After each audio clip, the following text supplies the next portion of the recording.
filming the images in this review on a Sony A7S with a ComLight adapter. The ComLight adapter will not let me record video using autofocus continuous, so this is a manual focus only lens when adapted onto my Sony cameras. This Canon 50mm lens is a bargain. It cost me only £98.54 from Amazon.co.uk. Why can't Sony offer a 50mm at this price? The Canon EF 50mm f1.8 STM is designed for a full frame sensor, but it will also work on a crop sensor camera. On a Sony APS-C body, this lens will give you a 75mm field of view. The lens comes with front and rear caps but no lens hood. The lens hood from Canon cost me £22.99. You can purchase cheaper third-party lens hoods from companies like JJC, but on this occasion I went for the Canon version. Everybody needs a fast 50mm lens in the camera bag. A 50mm is a general purpose lens.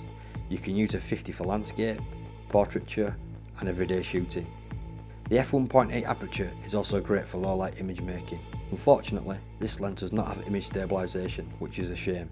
The lens is made in Malaysia, so don't expect a Canon L grade build, and the lens is not weather sealed. The lens mount is metal, but the rest of the lens is made from plastic, and the build quality reflects the price. The filter diameter is 49mm. The lens only weighs 159 grams, and I'm happy enough with the build quality.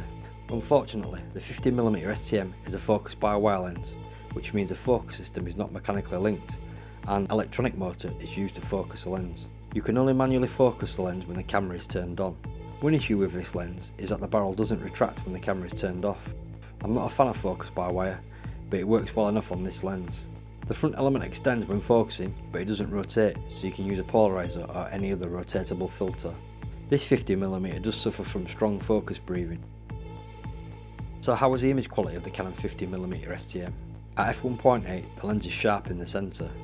The corners are soft and show blue and yellow chromatic aberrations on contrasting edges. Stop down to f2.8 and the corners sharpen up. Sharpness increases at f4, and by f5.6 the sharpness is perfect across the entire frame. However, the blue and yellow chromatic aberrations remain. The lens stays this sharp until f16, but the corner CA never goes away. The lens performs exactly the same on an APS-C sensor. Now for distortion and vignetting. The lens shows a small amount of barrel distortion. At f1.8 the corners are dark.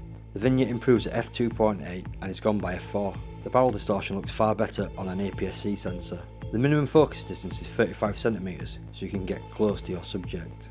The 50mm STM has a super spectral coating, which does seem to help with flare. The lens has 7 iris blades which help create round bokeh balls. There is minimum busyness inside these balls. The balls at the edge of the frame do tend to have a lemon shape effect. On the whole, I like the bokeh from this lens, and the out of focus backgrounds have real character, almost like a vintage lens. To conclude, I really like this lens from Canon. 50mm STM is a fast pry-on lens that covers a full frame sensor at a bargain price. Yes, it's a plastic lens, but I can't complain about the build quality at this price. The small size and lightweight is a good thing. Generally I don't like focus by wire lenses, but Canon's implementation is rather good.